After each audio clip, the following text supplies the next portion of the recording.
لە ماوەی ساڵی 2022دا لە هەرێمی کوردستان 89 پرۆژەی وەبەرهێنان لە تەواوی شارەکانی هەرێمی کوردستان بە سەرمایەی 2 ملیار و 135 ملیۆن دۆلار و 418,890 دۆلار مۆڵەتیان پێدراوە کە 2 پرۆژەیان بیانی بووە و 87 پرۆژەکەی دیکەش ناوخۆی بووە. لەو ژمارەیە زۆرترینیان لە بوارەکانی بازرگانی و پیشەسازی بووە کە هەریەکیان 26 پرۆژە بووە.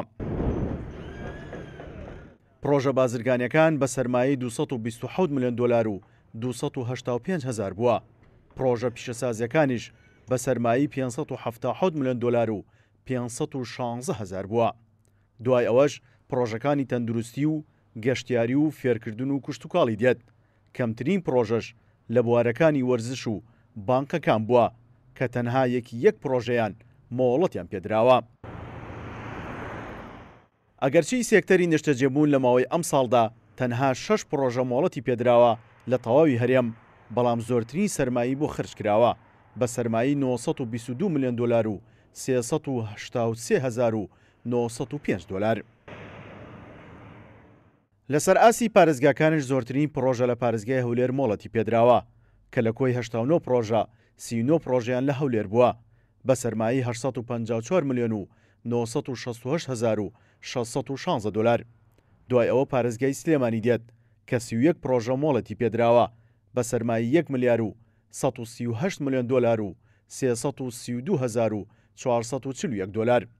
دوای ئەوەش پارێزگای دوهۆک دێت کە 12 پرۆژە مۆڵەتی پێدراوە بە سەرمایی 46 ملیۆن دۆلار و 54,102 دۆلار.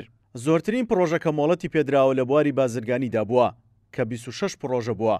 لەو ژمارەیە زۆرترینیان لە پارێزگای سلێمانی بووە کە 13 پرۆژە بووە بە سەرمایی 131 ملیۆن دۆلار و 94,286 دۆلار. دوای ئەوە پارێزگای هەولێر دێت کە 7 پرۆژە مۆڵەتی پێدراوە. کارتی پیشەسازی بە هەمان شێوە زۆرترین مۆڵەتی پێدراوە کە بە هەمان شێوە 26 پرۆژە بووە کە زۆرترینیان لە پارێزگای هەولێر بووە کە 16 پرۆژە مۆڵەتی پێدراوە بە سەرمایی 479 ملیۆن دۆلار و 203,134 دۆلار. دوای ئەوە پارێزگای سلێمانی دێت کە بە سەرمایی 63 ملیۆن و 191,400 دۆلار بووە. لە سێکتەری کشتتوکاڵی ئەگەرچی لە تەواوی هەرێم 5 پرۆژە مۆڵەتی پێدراوە بە سەرمایی 96 ملیۆن و 268,900 دۆلار، بەڵام زۆرترینیان لە سلێمانی بووە کە لەو ژمارەیە 3 پرۆژەیان بە سەرمایی 9 ملیۆن دۆلار و 664,900 دۆلار بووە.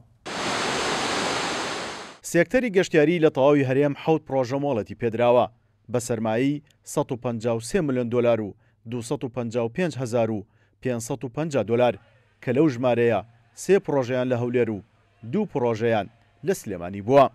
سیرۆ حوسێن، کورسات نیوز، هەولێر.